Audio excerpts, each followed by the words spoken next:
Voilà, bonjour à tous. Que le Seigneur soit béni. On sent sa présence lorsqu'on chante, lorsqu'on loue le Seigneur. Au-delà des chants, est-ce que nous sommes conscients de sa présence? Amen. Il y a les chants, ce n'est pas simplement un programme. Voilà les chants et après on passe à la Sainte Seine et après la prédication, on prie un peu et on rentre à la maison. Mais attendons-nous à ce que parfois le Saint-Esprit vienne bouleverser notre programme. C'est lui qui contrôle, c'est son programme qui doit passer en premier. Amen. Voilà, merci pour l'invitation, pasteur Jérôme, sa femme, les enfants aussi que je connais bien, l'église. Merci, je revois quelques personnes que je connais. Merci Seigneur. Vous avez les salutations du pasteur Daniel, pasteur Guy Galifo. Il y a aussi le pasteur Samuel qui est dans une autre annexe. Les salutations aussi de ma femme, voilà, que je n'oublie pas. Elle n'a pas pu venir parce qu'il y a une réunion de parents, donc elle se prépare pour ça. Moi, je ne pourrais pas assister, mais elle se prépare pour la réunion.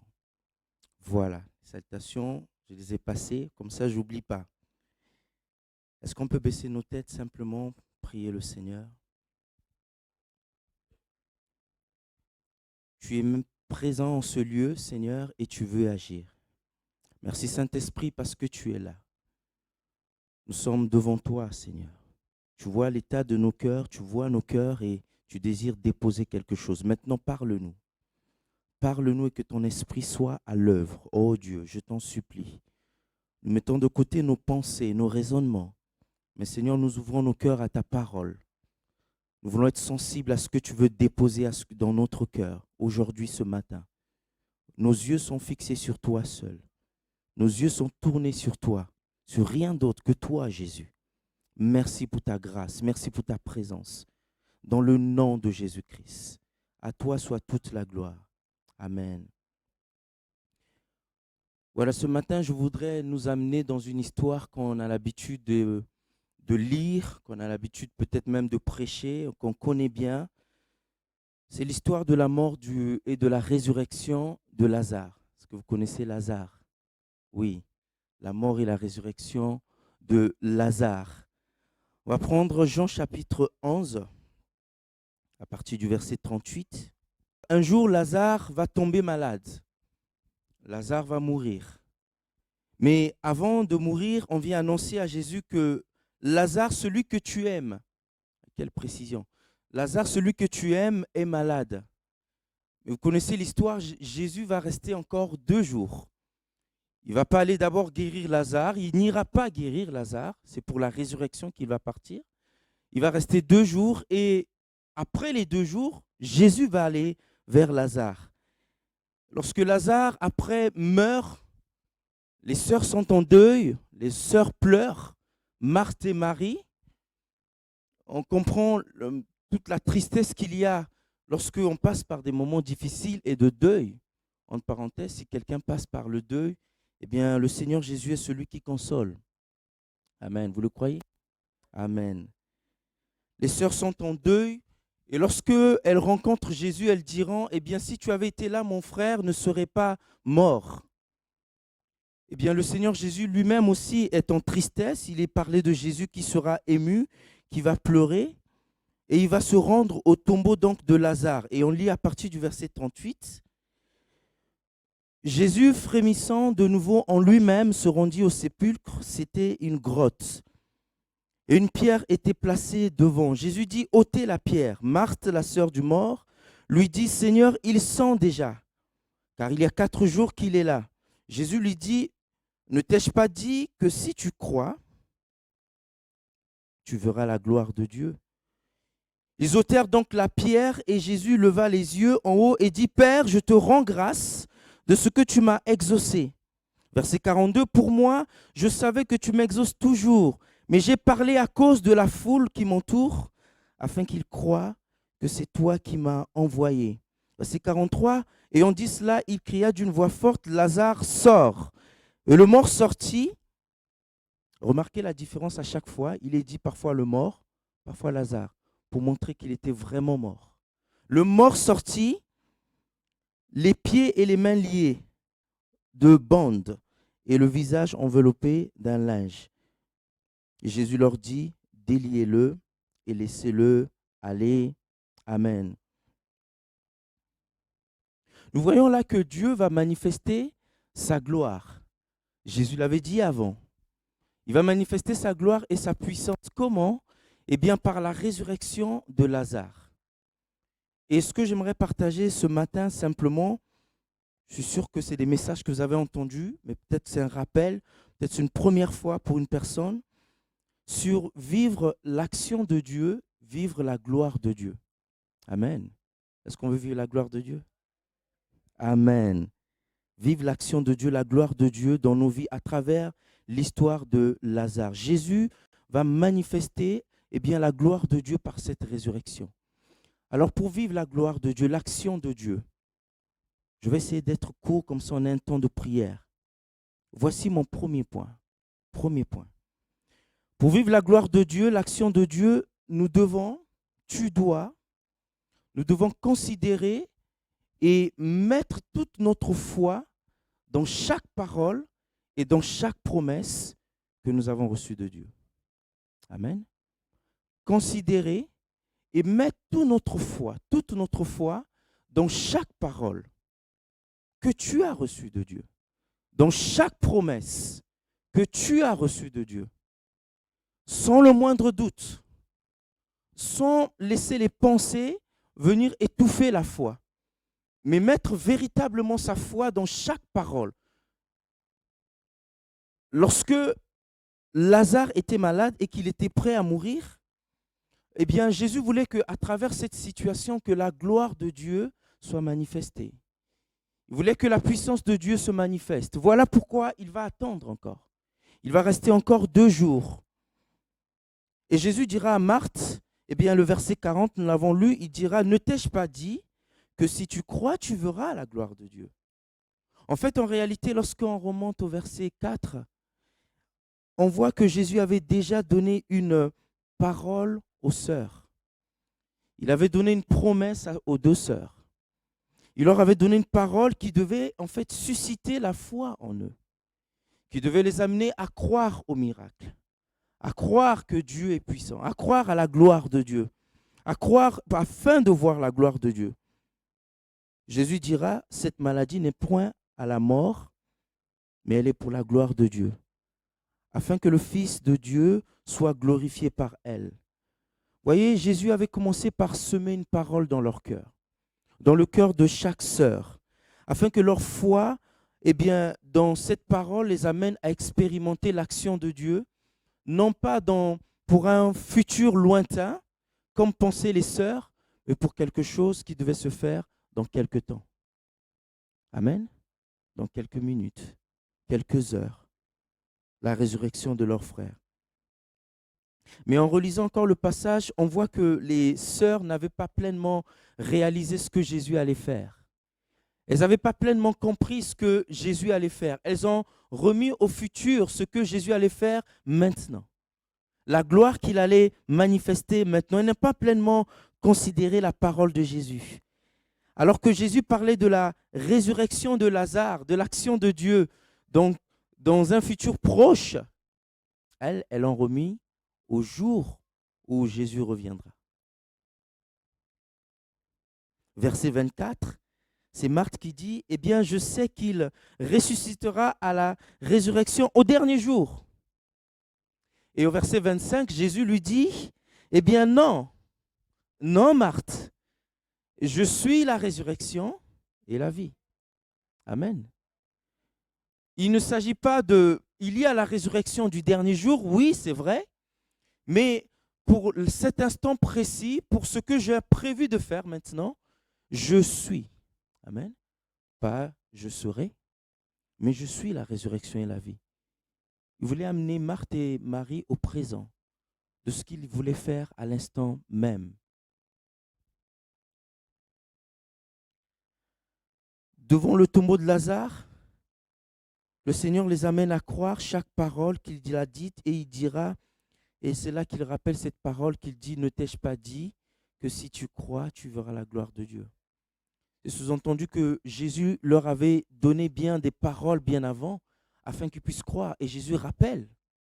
Il dira, mais je t'ai dit que si tu crois maintenant, tu verras la gloire de Dieu. Comme pour dire, eh bien, je ne te parle pas d'abord de la résurrection du dernier jour. Je ne te parle pas d'un futur lointain, je te parle de ce que je peux faire maintenant. Et il fallait le croire. Est-ce que nous croyons, est-ce que tu crois et tu considères, tu mets toute ta foi dans ce que le Seigneur t'a donné comme promesse? Ça, c'est la question que je me suis même posée pour moi-même. Quelles sont les paroles et les promesses que tu as reçues, que nous avons reçues, que tu ne considères plus? Parce que lorsqu'on voit le temps qui passe, entre le moment où on a reçu la promesse et le moment où on attend, pendant le temps où nous attendons la promesse et le temps qui passe, eh bien, parfois notre foi, elle vient à baisser et ne plus reconsidérer. Tiens, un jour, il y a à peine la semaine dernière, une prophétie est sortie à l'église de quelqu'un qui avait quelque part abandonné son carnet de promesses. C'est-à-dire que Dieu lui donnait des promesses, la personne écrivait, mais parce qu'elle ne voyait pas les promesses se réaliser, elle a pris ce carnet, elle l'a abandonné loin dans un placard. Et Dieu lui a rappelé les promesses qu'il lui avait données. Il y a un miracle qui se prépare et Dieu veut comme manifester sa gloire, non pas dans un futur lointain, c'est ce que j'ai reçu dans mon cœur, mais quelque chose qui se prépare dans quelque temps là. Est-ce que vous le croyez? Il n'y a pas beaucoup d'amen. Amen. Je vais vous taquiner. Il y a un miracle qui se prépare, Dieu veut manifester sa gloire dans un domaine particulier, peut-être dans la famille, peut-être au niveau des enfants, que sais-je, peut-être dans mon cœur, peut-être dans mon caractère, on en parlera tout à l'heure, dans un domaine particulier, peut-être dans ma relation et dans ma communion avec le Seigneur, et Dieu veut faire quelque chose, il veut manifester sa gloire. Et c'est comme si Dieu disait ce matin, mais ce que tu considères pour un futur lointain, je veux l'accomplir maintenant. Si seulement tu déterres les promesses que tu as enterrées. Si seulement tu crois. Mais ce qui va permettre à Dieu de manifester sa grâce, de ce qui va permettre à Dieu de manifester sa puissance, de se révéler, de manifester son amour, son intervention, eh bien c'est mettre véritablement ma foi dans chaque parole, et je le répète, je fais exprès, dans chaque parole que j'ai reçue de Dieu. Amen. Chaque parole que j'ai reçue de Dieu, dans chaque promesse que Dieu a déposée dans mon cœur. Seigneur, je vais les déterrer là où je les ai enterrés. Aussi, ce qui va donc nous amener bien à changer notre attitude, à changer notre langage, mais à adopter le langage de la foi. Il est dit dans Habakkuk,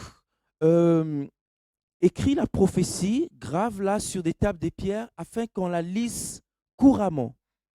Et donc, ce qui va amener à ce que ce qui était enterré, je dois la déterrer. Pourquoi? Pour la proclamer. Est-ce que tu proclames les promesses? Amen. Promesse pour moi, promesse pour la famille. Ce qui m'amène donc à le proclamer, eh bien à prier la promesse reçue, à changer mon attitude vis-à-vis selon la promesse que j'ai eu à recevoir, à changer mon langage, à ne plus dire, eh bien peut-être que Dieu fera. Ça, c'est le langage qui n'est pas un langage de la foi, mais du doute, mais de dire, parce que Dieu l'a dit, alors il le fera. Amen. Ce n'est pas parce que moi je l'ai dit, non. C'est parce que Dieu l'a dit qu'il le fera. Quelle est la promesse ou la parole que Dieu t'a faite qui n'attend que la foi et la confiance en Dieu pour qu'elle se réalise et pour voir la gloire de Dieu? Comme je disais tout à l'heure, peut-être le rétablissement de la famille, une guérison, un changement intérieur, voir l'impossible devenir possible. J'ai remarqué une chose, je pense que vous l'avez aussi peut-être remarqué avec moi. Lorsqu'on reçoit la promesse, la parole de Dieu, au moment où on la reçoit, elle est fraîche en nous. Dieu donne une parole, on la reçoit, elle est fraîche, et il y a la foi qui naît par rapport à cette parole. Mais lorsqu'on on attend l'accomplissement de la promesse et que la promesse ne se réalise pas encore, la foi qu'on avait au départ, elle baisse. Et parfois, l'Esprit de Dieu vient rappeler la promesse, oui, mais il vient aussi te dire, eh bien, tu dois croire comme au premier jour où tu as reçu fraîchement la promesse. Amen. Souviens-toi de comment tu as reçu la promesse et comment ton cœur était réjoui. Et comment tu l'as considéré, comment tu l'as prié, comment tu l'as proclamé pour toi, pour tes enfants, pour ta relation avec Dieu. Eh bien, qu'en est-il de cette promesse? Qu'en est-il en fait de cette foi qui s'est étiolée, qui a baissé avec le temps? Eh bien, crois comme au premier jour. Amen. Crois comme au premier jour. Parce que si la parole ne change pas, alors ma foi aussi ne doit pas changer. Amen. Lorsque l'apôtre Pierre, dans ce contexte où il devait vivre un miracle, eh bien, il voit Jésus marcher sur les eaux, il a peur, il dira, Seigneur, si c'est toi, eh bien, ordonne que je vienne vers toi. Et le Seigneur Jésus lui dit, un seul mot, il dit, viens, viens. Pierre devait mettre sa foi et sa parole dans ce seul mot, viens. Alors je me le suis un peu illustré. Lorsqu'il sort de la barque, le premier mot c'est viens. Il doit marcher sur cette parole. Viens, viens.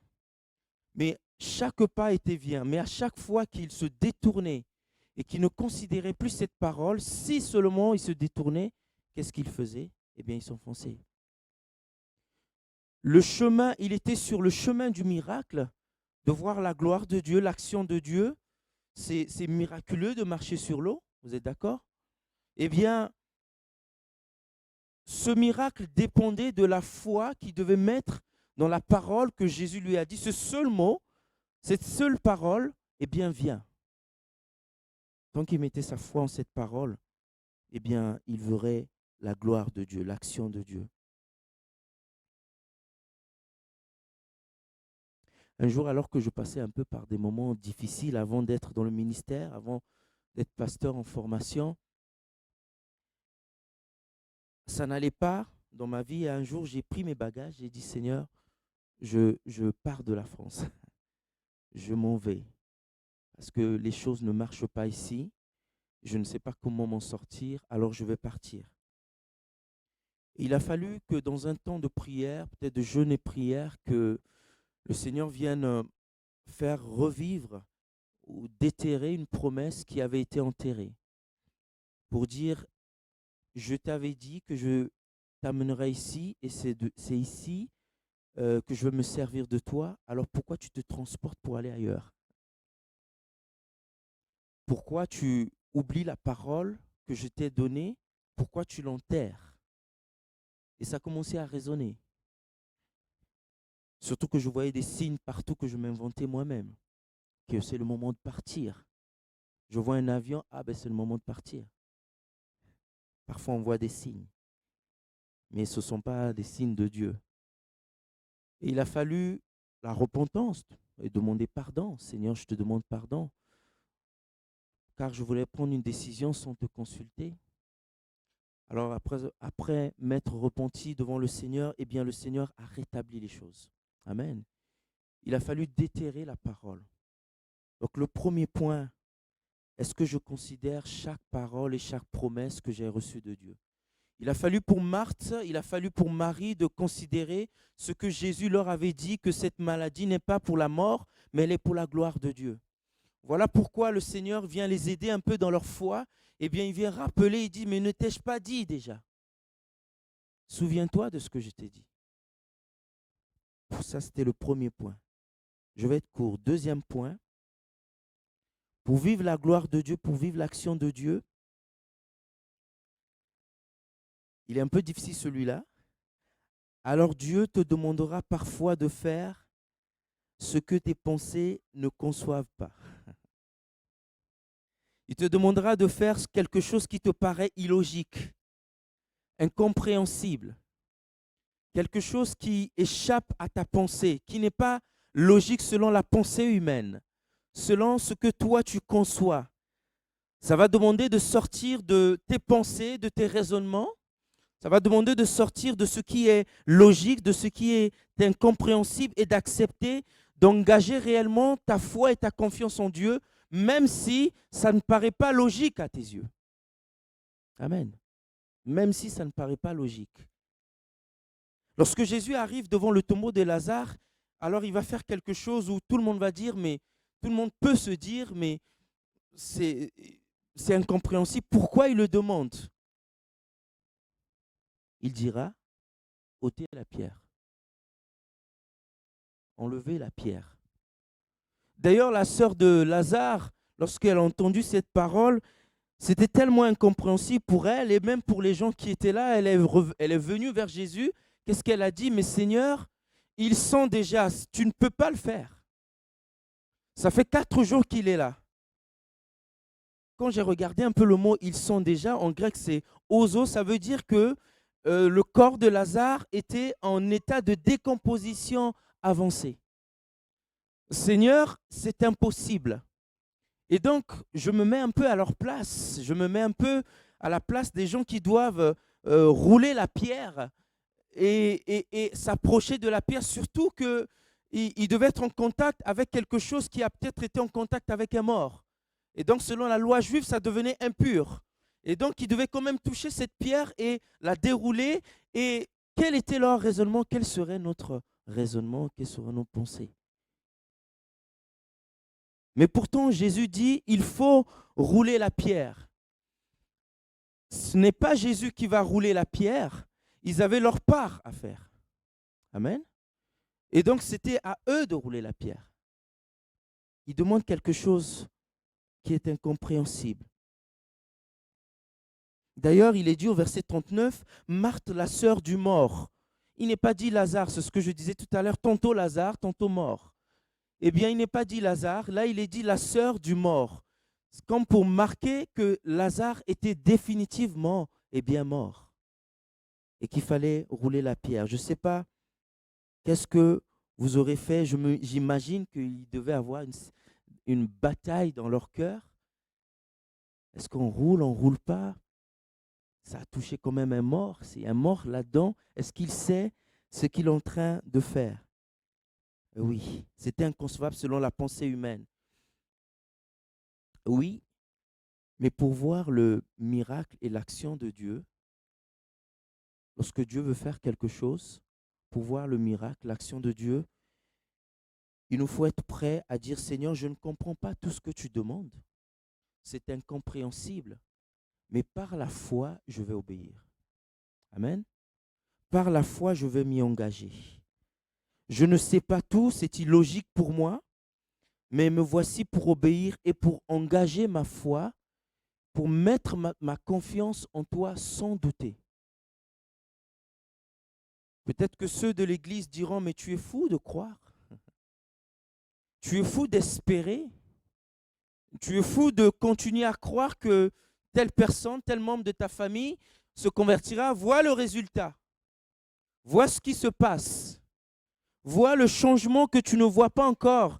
Eh bien, n'accepte pas de croire qu'il va se passer quelque chose.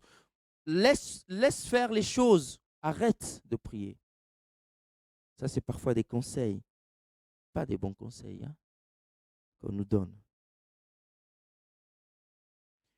Je pensais à Noé lorsqu'il a construit l'arche. Vous savez combien d'années il a fait pour construire l'arche? Alors, il est dit 100, 110, 120. On va arrondir, on va dire 100 ans environ. Alors, rentrons dans la conception à l'époque. Ce n'est pas un petit bateau. Ce n'est pas le Titanic. Quand on mesure les coudées et tout ça, eh bien, c'est un gros bateau. Et pendant toutes ces années, alors que Noé est en train de construire l'arche, alors qu'il est en train de batailler, de construire, d'amener, je ne sais pas, les planches, tout ce qui avait été dit. Et les habitants qui passaient devaient voir que Noé est devenu fou. Je ne sais pas, non? C'est inconcevable. Ça fait non pas 1 an, 2 ans, 3 ans, les générations sont passées, sont mortes. Eh bien, il y a une autre génération qui s'est levée. Noé construit toujours l'arche. Quand est-ce que la pluie tombe, Noé? Mais c'est pourtant une parole qui venait de Dieu. C'est une parole que Dieu lui avait dite. Amen. C'était la volonté de Dieu qu'il puisse construire l'arche, même si aux yeux du monde, aux yeux de la population, c'était inconcevable. C'était illogique. Des fois, Dieu nous demande des choses illogiques. Je pense à Josué devant Jéricho. Il est face à Jéricho, on connaît le passage. Il est en train de certainement de penser à la stratégie, comment renverser les murs de Jéricho. Et là, il voit l'ange de l'Éternel qui apparaît. Alors peut-être que pour lui, il se disait, il va me donner une stratégie militaire. Mais la stratégie militaire de Dieu, c'est de dire, eh bien, tu dois tourner, vous devez tourner pendant 6 fois, et le 7e fois, vous faites 7 fois le tour. Avec des armes? Non, non, non, non. Avec des trompettes retentissantes. C'est illogique.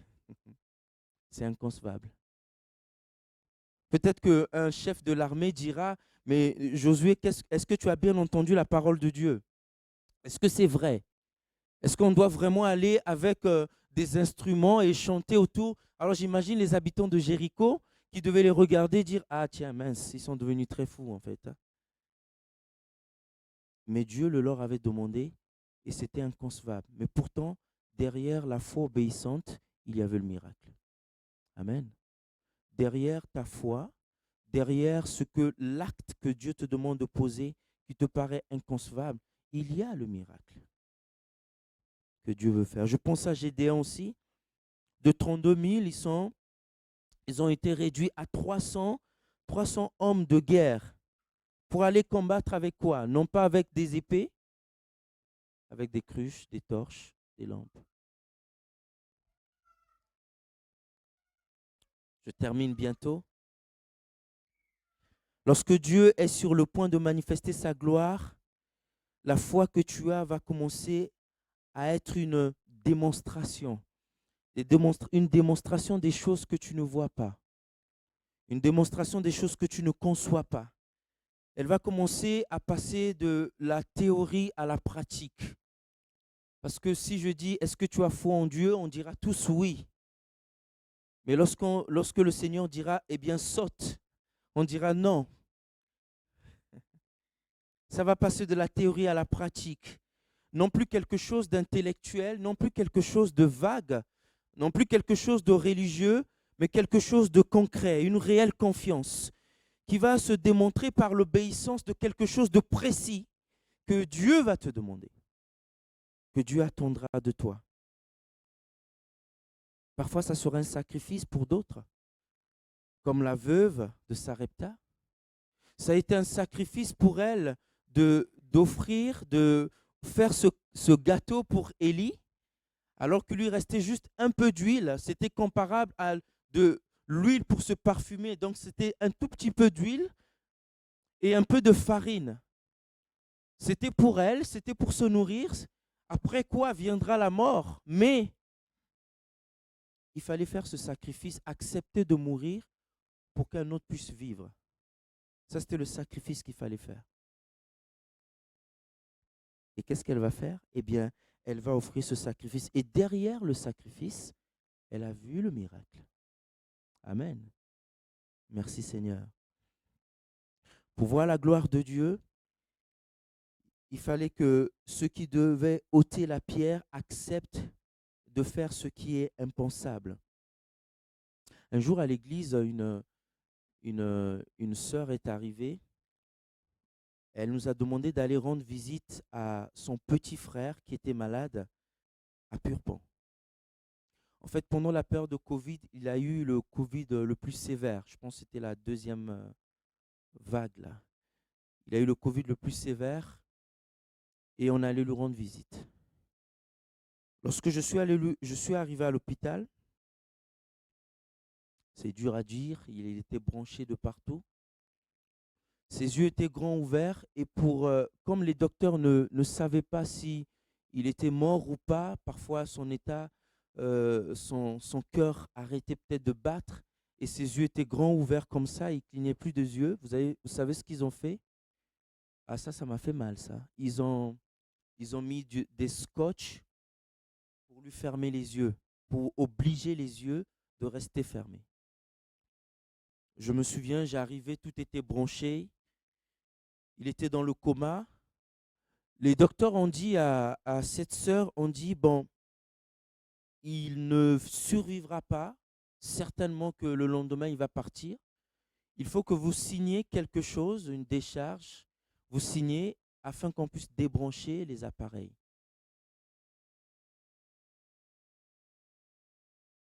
Je me pose la question, qui serait prêt à signer? Ça fait mal. Ils ont insisté jour après jour. Mais cette sœur avait reçu une parole, que son frère n'allait pas mourir et que ça serait pour la gloire de Dieu. Et que son frère va vivre. Alors elle a dit au pasteur, c'est l'habitude, elle a dit au médecin, elle a dit, bien, ne débranchez pas les appareils, je vais payer encore. Eh bien, je ne signerai pas parce que je sais que mon frère va vivre. Ça a duré 1 semaine, 2 semaines. Eh bien, les docteurs commençaient un peu à s'énerver parce que euh, ça faisait un moment que ça durait. Et pour la décourager, et ils ont dit à cette sœur, ils lui ont dit, eh bien, de toute façon, si par miracle, il revenait à la vie, par miracle, il sortait de cette situation, vous n'aurez excusez-moi du mot, qu'un légume. Qu'un légume. C'est-à-dire quelqu'un qui a perdu toutes ses fonctions. Eh bien, elle a dit, je ne signerai pas. Alors, elle était tenace, il fallait être convaincue. Elle avait reçu une parole de Dieu. Et nous, on priait à l'église. Eh bien, quelque temps après, un jour, lors d'un culte, on finit le culte le dimanche, on se lève, on prie pour les personnes, on salue les personnes. On voit un jeune homme arriver. Il dit, bonjour pasteur, je suis Arnaud. Alors, j'ai dit, Arnaud, c'est qui Arnaud? Oui, Arnaud, le frère de la sœur pour qui vous priez qui était dans le coma. Je suis sorti. Amen. Aujourd'hui, Arnaud, il conduit sa voiture, tout va très bien. Amen. Là où l'incrédule dirait, ah, mais tu sais, la situation est trop avancée, accepte qu'on débranche. Mais je précise qu'elle avait reçu une parole. D'accord? C'est parce qu'elle a reçu une parole. Ça, c'est important. On ne fait pas d'une particularité une généralité, mais elle a reçu dans son intimité avec le Seigneur, elle a reçu une parole. Et un miracle se préparait. Un autre jour, je me souviens de cette petite, pendant un temps de prière, on fait un appel à la guérison. Alors elle vient s'assoit juste à côté de moi avec son plâtre. Vous voyez, elle arrivait comme ça, elle s'assoit. Je lui pose la question, qu'est-ce que tu veux que Dieu fasse pour toi? Elle a dit, j'ai très mal et j'aimerais que Dieu puisse me guérir. Ok, on a prié. Seigneur, guéris-la au nom de Jésus. Alors je lui ai dit, par une parole dans mon cœur, je lui ai dit, alors mais essaie de poser ton pied par terre. Elle pose, elle a encore plus de douleur. Elle dit, aïe, pasteur, ça fait mal. Je dis, d'accord. On prie à nouveau, pose ton pied. Elle pose, elle dit, pasteur, ça fait mal. Je dis, ok. Et je dis, Seigneur, qu'est-ce que je dois faire? Je sens que tu veux manifester ta gloire pour cette petite. Elle n'avait que peut-être 7 ans. Et que tu veux te glorifier pour elle. Eh bien là, le Seigneur pose dans mon cœur une parole de faire l'impossible, ce qui est pour moi, comment dire, inconcevable. Ne lui dis plus de poser le pied par terre, mais dis-lui de se lever et de courir. Non, Seigneur, tu es sûr. Alors on a prié, j'ai dit, écoute, lève-toi et rejoins ta mère. Elle s'est levée, elle a couru, elle a rejoint sa mère. Amen. Et le lendemain, j'ai dit à sa mère, alors comment elle va? Elle a dit, bien écoute, dès qu'elle est arrivée, elle a enlevé le plâtre, elle a remis ses chaussures, elle est partie à l'école. J'ai dit, merci Seigneur. Des fois, le Seigneur te demandera, le plus souvent, lorsque nous sommes proches du miracle, nous sommes proches de voir la gloire de Dieu, nous sommes proches de voir l'action de Dieu, le plus souvent, le Seigneur va te passer par un dernier test. Offre ton fils, Isaac, offre-le-moi. Parce qu'il y avait quelque chose que Dieu avait prévu encore. Amen. Sachons donc discerner ce genre de temps. Sachons discerner lorsque Dieu veut réaliser quelque chose. Et parfois, ça va demander un sacrifice. Oui, c'est vrai. Le plus souvent même, c'est comme des sacrifices. Mais derrière ce sacrifice qui nous coûte, il y a la gloire de Dieu qui se manifeste. Tu ne sais pas quelle est la portée pour toi. Tu ne sais pas quelle est la portée de ton sacrifice pour tes enfants. Tu ne sais pas quelle est la portée de ton sacrifice pour l'œuvre de Dieu, pour ce que Dieu a prévu de faire avec toi, pardon. Et donc, on doit s'engager dans une foi obéissante. Seigneur, me voici pour faire ta volonté.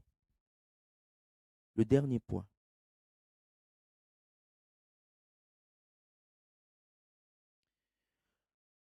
Nous avons vu que pour vivre cette gloire de Dieu, cette résurrection de Lazare, il a fallu ôter la pierre devant le tombeau de Lazare. Avant d'accomplir la résurrection, les sœurs de Lazare devaient voir la pierre être ôtée. Et lorsque la pierre a été ôtée, le Seigneur Jésus, il va crier, il va dire d'une voix forte, eh bien Lazare sort. En pensant à cela, eh bien je pensais à ceci, il y a parfois des pierres bien enfouies dans notre cœur qui ont besoin d'être ôtées pour que le miracle de Dieu se fasse. Est-ce que vous êtes d'accord? Des pierres que personne ne voit. Comme disait le pasteur tout à l'heure, des choses parfois cachées, enfouies. Des pierres que même ton époux ne voit pas. Ton épouse ne voit pas. Des pierres que tes enfants ne voient pas. Des choses peut-être cachées, des choses que le Saint-Esprit vient montrer, qui ont besoin d'être rejetées, qui ont besoin d'être enlevées, abandonnées, délaissées. Des choses parfois honteuses, mais qu'on garde, ou encore des souvenirs qu'on garde, qui doivent être ôtés. Et le Saint-Esprit vient souvent pointer du doigt toujours la même chose, comme pour dire, nous n'irons pas plus loin avec toi, et si la pierre n'est pas ôtée, Lazare ne sortira pas tant que la pierre serait toujours devant le tombeau. Ce sont des pierres parfois enlevées pour vivre l'action de Dieu dans nos vies. Ce sont des choses qui font obstacle en fait à l'action de Dieu, des choses qui empêchent Dieu de se manifester. Pas que Dieu ne soit pas puissant, il est puissant, nous l'avons chanté, nous l'avons proclamé, mais il y a comme des barrières. Exemple, la pierre de l'orgueil. Vous voyez, l'orgueil, ce n'est pas seulement avoir des habits chers et de grosses voitures. Il peut avoir de l'orgueil bien caché. La timidité peut être aussi de l'orgueil caché. Quand on dit, ah mais vous savez, moi, je préfère rester dans mon coin, tout ça. Parfois, ça peut cacher derrière cela l'orgueil. L'orgueil dans notre cœur. Le jour que Dieu m'a dit, tu es orgueilleux, j'ai dit non, Seigneur. Moi, je suis gentil. J'aime les personnes âgées, je vais les visiter, je vais prier. Seigneur, voici, regarde. Il dit, tu es orgueilleux à chaque fois que tu envies le micro. Vous voyez, je n'étais pas encore pasteur. J'étais assis et je voudrais tellement être à la place de celui qui avait le micro. Mais jusqu'à ce que le Seigneur me dise, eh bien, ton micro, c'est ta chaise. Tu es orgueilleux. Rassurez-vous, je n'étais pas encore dans le ministère. Il a fallu me repentir devant Dieu. La pierre de l'orgueil. La pierre de tes mérites que tu peux peut-être vanter devant le Seigneur et dire, Seigneur, regarde avec tout ce que j'ai fait pour toi, tout ce que j'ai fait pour l'Église, mes œuvres, je mérite ceci. Alors que c'est par grâce que nous obtenons les choses de Dieu. Et parfois, c'est une pierre qui doit être retirée, enlevée, rejetée. Cette manière de penser, cette manière d'agir, cette manière de réagir vis-à-vis de Dieu, ce n'est pas par mérite. Comme un jour, alors que je demandais quelque chose à Dieu, je disais, Seigneur, voici ce que j'ai fait pour toi. Eh bien, Dieu semblait dire, eh bien, si je te le donne, ce n'est pas parce que tu as fait telle ou telle chose, tu ne l'aurais pas fait, je te l'aurais donné quand même. Parce que je suis un père qui aime ses enfants et qui veut donner. La pierre des mérites qui doit être enlevée. Ôter la pierre du doute. Lorsque Dieu me dit une parole, alors le doute n'est pas seulement verbal, où on dit ben, moi je doute. Non, mais parfois nos attitudes, notre réaction, notre manière de nous comporter montre qu'il y a le doute dans notre vie. Je vous donne un exemple. Il y a une situation qui arrive. Je me mets à, bien sûr, dans le naturel des choses, on va se mettre à chercher la solution. Je cherche la solution, je cherche la solution. Je souffre, je ne vois pas le résultat, mais par mes propres forces, je veux régler les choses. Alors que si quelqu'un d'entre vous souffre, qu'il prie. Mais je fais tout par moi-même, et quand je constate que par mes propres forces, je n'y arrive pas, et c'est là qu'il y a le réflexe de dire, ben, je vais essayer de me tourner vers Dieu s'il peut faire quelque chose. En réalité, au début, ça cache un doute ou une incrédulité qui est là. De ne pas croire que dans cette situation, avant de m'engager, je ne dis pas qu'il faut rester inactif, mais avant d'aller dans une direction, eh bien, de poser le problème devant Dieu tout en mettant notre foi que lui seul peut le régler d'une manière ou d'une autre. Amen. Et parfois, nos réflexions, nos réactions spontanées, nos paroles spontanées, parfois ça cache le doute. Comme cette famille qui me disait, bien pasteur, on a tout essayé, bon, ben on va voir maintenant si Dieu peut faire quelque chose. Je dis non, ma sœur, le Seigneur ne doit pas être une roue de secours, il doit être la roue principale. Ce n'est pas qu'il y a eu crevaison qu'on sort une roue un peu qu'on a cachée quelque part. Non, il doit être la roue principale. Alors je dois le mettre toujours à la première place. Ôter la pierre du doute. Ôter la pierre de l'incrédulité. La pierre du non-pardon que tu ne relâches pas envers un membre de famille, envers une personne peut-être éloignée. Le non-pardon qui est un poison, qui détruit, qui est un obstacle à la prière, qui est un obstacle à l'action de Dieu et qui empêche le Saint-Esprit d'agir. Parfois, on peut dire que j'ai pardonné, mais, oui, j'oublie pas, mais aussi, on a pardonné parce que comment le dire, la personne à qui on dit qu'on a pardonné, eh bien, n'est pas là. Comprenez? N'est pas là, en fait. Mais le jour qu'on va voir la personne, il y a toute la haine, toute la colère, toute l'amertume, le dégoût, le jugement, toutes ces choses qui vont ressortir. C'est là qu'on voit en réalité le problème du pardon, du non-pardon n'a pas été réglé. Et que ça doit être réglé. Parce que là, on n'est pas face à la situation. Et ça devient un obstacle. Et combien dans les familles, on le voit nous à l'église, combien il y a des histoires, parfois d'héritage, où il y a le non-pardon.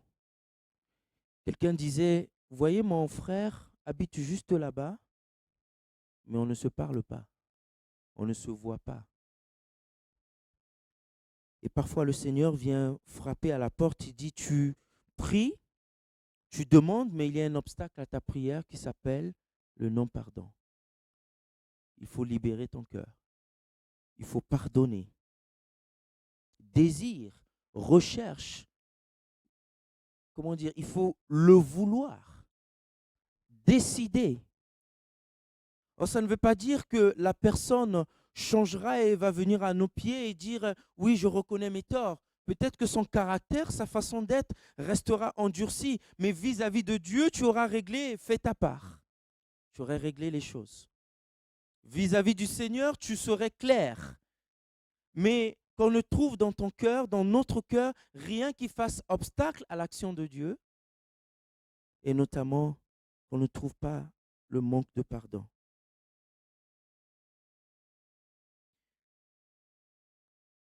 Parfois, on peut dire, c'est à lui de venir me demander pardon. Vous avez entendu cette phrase? C'est à lui de venir me demander pardon. Et s'il ne vient pas, eh bien moi, je n'irai pas. De là, il y a encore l'orgueil. Humilie-toi. Personnellement, j'ai dit à ma femme, bon, elle n'est pas là, je peux en parler. Ne lui dites pas. Bon, elle le sait, on en a parlé. Je lui ai dit, chérie, s'il y a un problème, on se dispute très rarement, mais presque pas. Mais je lui ai dit, si jamais il y a un problème entre toi et moi, que j'ai tort ou que j'ai raison, je viendrai m'humilier. Et toi de même aussi. Pourquoi? Parce que l'adversaire rôde, et surtout autour parfois des ministères. Voyez, l'adversaire rôde autour de nous. Il cherche une occasion pour entrer, pour détruire les couples. Et je ne veux pas laisser de place à l'adversaire. Je ne veux pas lui laisser une porte. Voilà pourquoi, au moment où il y a un problème, à ce moment même, je viendrai m'humilier pour dire pardonne-moi. Peut-être aussi que ma réaction, même si j'ai eu raison, mais ma réaction n'était pas appropriée. Amen. Sachons nous humilier. Si le Seigneur parle à quelqu'un, eh bien, pardonne. Si tu le veux, eh bien, la capacité viendra de Dieu. Je termine bientôt. La pierre de la susceptibilité, la pierre de la colère, la pierre de la haine qu'il faut ôter, qui sont des barrières, la pierre du péché non confessé, comme Akan dans la Bible qui était allé cacher tout ce qu'il avait pris, tout ce qu'il avait volé, les statues et les objets d'or, il allait les cacher sous sa tente. Eh bien, l'action de Dieu, Dieu ne pouvait pas agir tant que ce péché était caché. La pierre des blessures qui ont besoin d'abord de guérison par l'action de Dieu. Parfois, il peut y avoir des blessures, mais il y a besoin de guérison. La pierre de la culpabilité qui est là et croire et recevoir le pardon de Dieu pour la guérison. Amen. Est-ce que j'accepte de dire, Seigneur, il y a ta part du miracle, mais il y a ma part de rejeter certaines choses, d'abandonner certaines choses. C'est aux disciples et à ceux qui étaient là que Jésus a dit, vous ôtez la pierre et moi je ferai le miracle. Amen. Donc il y a ma part de dire, Seigneur, j'abandonne. Seigneur, je délaisse. Seigneur, j'accepte ce que tu dis de moi. Et ce qui est peut-être caché, que personne ne voit. Les murmures, les pensées, je peux continuer. Vous pouvez mettre la pierre que vous voulez. Eh bien, Seigneur, j'abandonne afin que le miracle s'opère.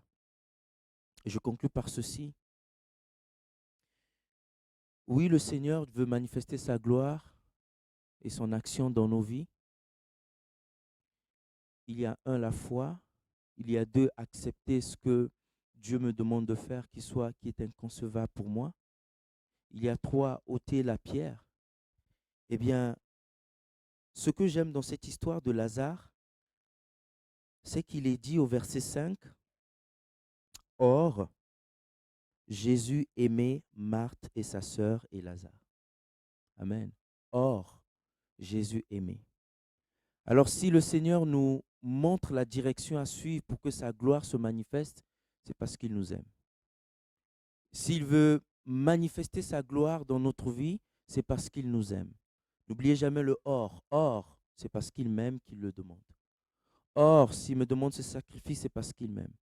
Or, s'il me demande d'avoir la foi et de mettre toute ma confiance en lui, c'est parce qu'il m'aime. Or, s'il me demande offrir un sacrifice qui va me coûter, mais pour voir la gloire de Dieu, c'est parce qu'il m'aime. Amen. C'est parce qu'il m'aime. Et je veux dire, Seigneur, donc, me voici à tes pieds. Et je m'abandonne entre tes mains. Amen. Est-ce qu'on peut courber nos têtes?